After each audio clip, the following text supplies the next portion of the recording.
Jeng Semeng, kini saatnya saya Dana Paramita mengantarkan sejumlah berita dari Bali. Berikut 3 berita di antaranya.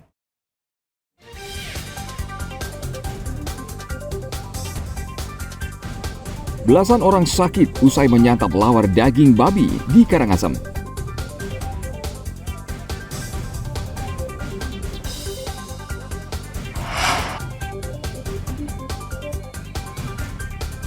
Seorang pemangku Hindu bersih tegang dengan seorang wisatawan asal India di area Pura Tirtampul tampak siring gianyar.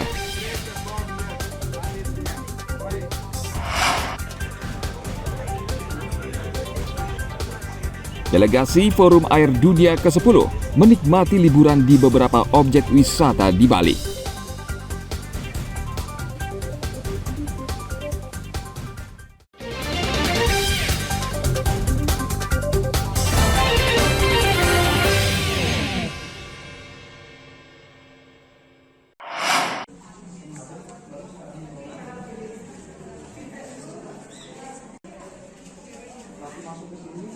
Dua belas orang warga di desa Sibetan Karangasem terserang meningitis usai menyantap makanan olahan lawar babi. Mereka langsung dilarikan ke RSUD Karangasem dan RS Balimed. Beberapa di antara mereka kondisinya kritis sehingga harus dirujuk ke Rumah Sakit Prof Murah di Denpasar karena fasilitas lebih lengkap. Mereka umumnya mengeluh sakit kepala, pinggang, kehilangan pendengaran, serta leher terasa kaku dan sulit digerakkan.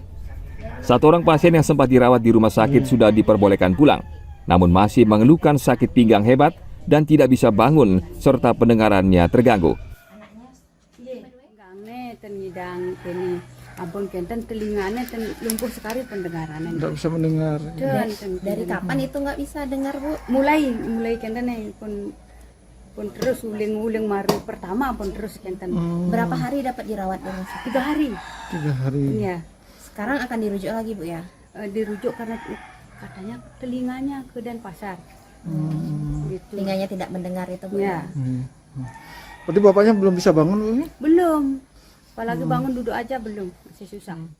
Ada 8 orang yang dirawat di rumah sakit, sisanya itu dirawat jalan itu. Rawat jalan. Dan ada juga yang warga terdampak sih tergejala, cuma di rumah masing-masing dirawat. Itu sebelumnya riwayatnya dapat mengkonsumsi daging babi Lawar mana, Pak? Lawar ada sih, cuman ada terakhir kali itu sebelum kejadian itu di keluarga ada yang menikah gitu. Tapi kemungkinan mungkin di sana kena atau di mana saya juga tidak tahu, nggak berani memvonis di. Pasca terjadinya kasus ini, Dinas Kesehatan Provinsi Bali dan Dinas Kesehatan Kabupaten Karangasem sudah turun melakukan pengecekan dan pemeriksaan. Sejauh ini belum diketahui pasti apakah makanan tersebut menjadi penyebab 12 orang ini menderita meningitis, karena Dinas Kesehatan masih mengecek sampel makanan tersebut di laboratorium. Tim Liputan melaporkan dari Kabupaten Karangasem.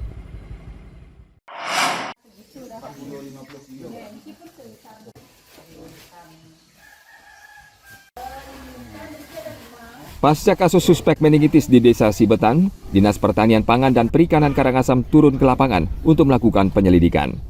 12 orang warga Banjar Kretek Desa Sibetan ini tiba-tiba saja pusing dan kehilangan pendengaran setelah mereka menyantap makanan dari olahan daging babi dalam acara pernikahan beberapa waktu yang lalu.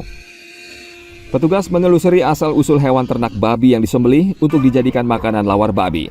Dari hasil penyelidikan, Kepala Dinas Pertanian Pangan dan Perikanan Karangasem, Inyoman Siki Ngurah mengatakan, babi yang disembelih berasal dari peternak rumahan dan petugas tidak menemukan virus yang menjangkiti babi. Namun, pasca kejadian ini, petugas Dinas Pertanian Pangan dan Perikanan mensterilisasi kandang babi di Kabupaten Karangasem dengan menyemprotkan disinfektan. Kasus meningitis itu kan disebabkan oleh bakteri ya, dia bukan virus ya, bakteri. Jadi kalau bakteri sulit dideteksi pada babi yang masih hidup. Kalau untuk antisipasi, Pak, dari Dinas Pertanian, Pak? Ya, dengan adanya indikasi kasus ini, saya dengan staf sudah turun ke lapangan ya. Turun cek, saya tanya di mana tempat membeli babinya. Kita sudah cek, ternyata tempat membeli babinya itu peternak rumahan, jadi hanya melihara satu ekor. Jadi kita sulit juga mengambil sampel untuk mengecek darahnya. pada babi yang masih hidup. Dinas Pertanian Karangasem mengimbau warga agar tidak cemas atau takut mengonsumsi daging babi. Namun, daging babi harus dimasak serta diolah dengan baik sehingga aman untuk dikonsumsi. Tim Liputan melaporkan dari Kabupaten Karangasem.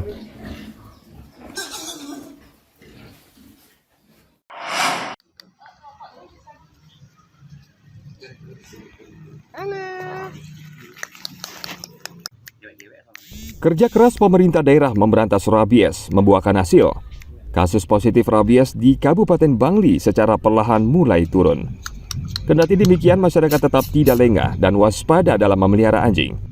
Untuk itu, Dinas Pertanian Ketahanan Pangan dan Perikanan Bangli tetap gencar melakukan edukasi dan vaksinasi sehingga capaian vaksinasi di Kabupaten Bangli saat ini mencapai 16%. Kasus positif rabies tahun 2023 di Kabupaten Bangli 74 kasus.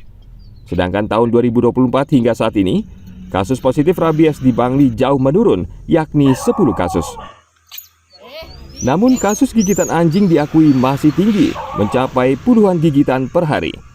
Dinas PKP Bangli meminta masyarakat menerapkan prosedur jika terkena gigitan anjing, antara lain mencuci bekas gigitan dengan air mengalir dan sabun, pemberian antiseptik, lalu segera ke dokter atau klinik terdekat.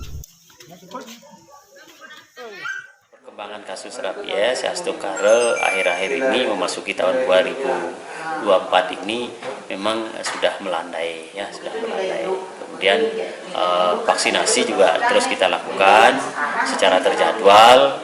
Kemudian kalau capaian vaksinasi sampai hari ini sudah sekitar 16%-an. Jadi terus kita akan lakukan secara terjadwal ke banyak-banyak. Pemkab Bangli akan terus gencar melakukan sosialisasi dan vaksinasi hingga penyakit rabies benar-benar hilang di Bangli. Namun Dinas PKP juga meminta kerjasama masyarakat dengan mematuhi aturan memelihara anjing dan menerapkan prosedur kesehatan yang benar. Tim Liputan melaporkan dari Kabupaten Bangli.